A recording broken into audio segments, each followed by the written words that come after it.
There are some sounds. The sound of a sad carpenter cutting wood, the sound of hitting a nail, the sound of sanding. These sounds sometimes become the sounds of the liberation of a captive city. Once, a carpenter thought about the captive Jerusalem. What can I do to be a cure for Jerusalem? His thought became the voice of freedom. Now, I will tell you how an impossible dream came true. Are you ready? I think you're ready.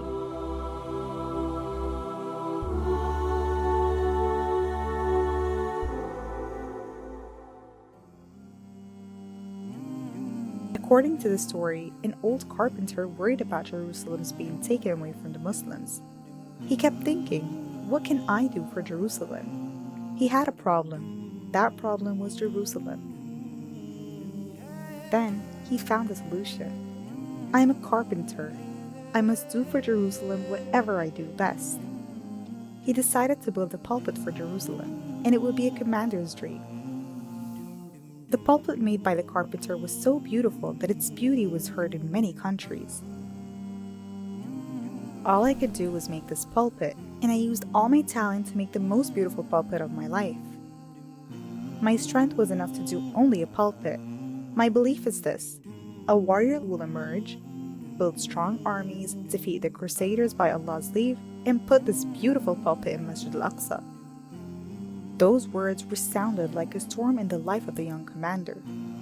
Salahaddin made a decision. He would not laugh until he saved Jerusalem and put this pulpit in Masjid al-Aqsa. He did as he decided.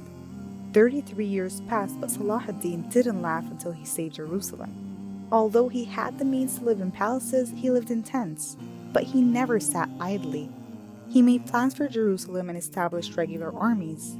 Of course, he never neglected prayer and supplication. He strongly advised his army and people to pray in congregation. Even during the war, he controlled his troops so that not a single person in his army would miss the morning prayer. The morning prayer was virtually the key to Jerusalem for the young commander. He shouted, "Jerusalem will be ours on the day those who go to mosque for the Friday prayer will go to the mosque for the morning prayer." It happened as he wanted.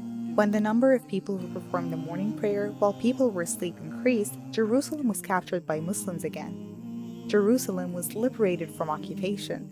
The captive city was transformed into the freely worshipped land of bliss. There was an atmosphere of festival in the country.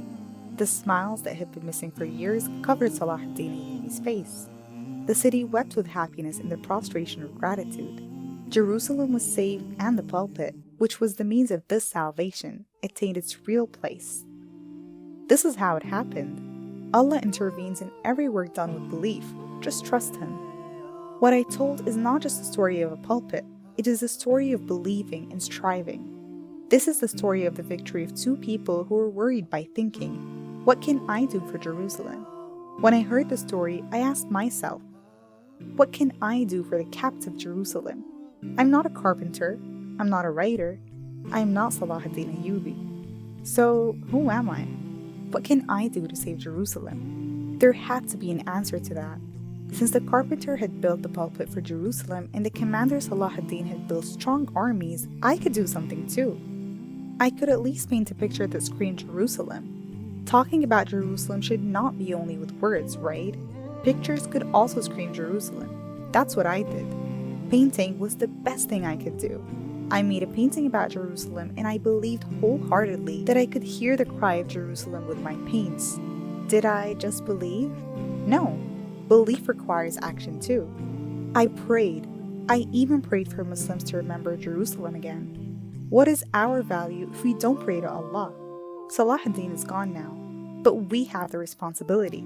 If everyone does their best, Jerusalem will get its new Salahaddin. Then, don't say, "Where are Salahaddins?" Be a Salahaddin. Today, we will answer those saying, "Where are Salahaddins?" We are Salahaddins. I am Salahaddin. And you, my brother, are you ready to be Salahaddin for Jerusalem? Then, here we go.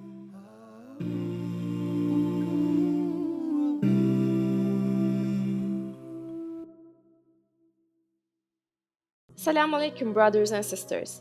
We saw that 80% of our audience, including this video, are not subscribed to our channel. As you know, we are a non-profit organization and advertisements are disabled on our videos. So the only reason we are asking for this is to spread the truth. It may seem like a small act, but inshallah, it may be a means of guidance for many people. Now let's click the subscribe button and let's walk as an eternal passenger.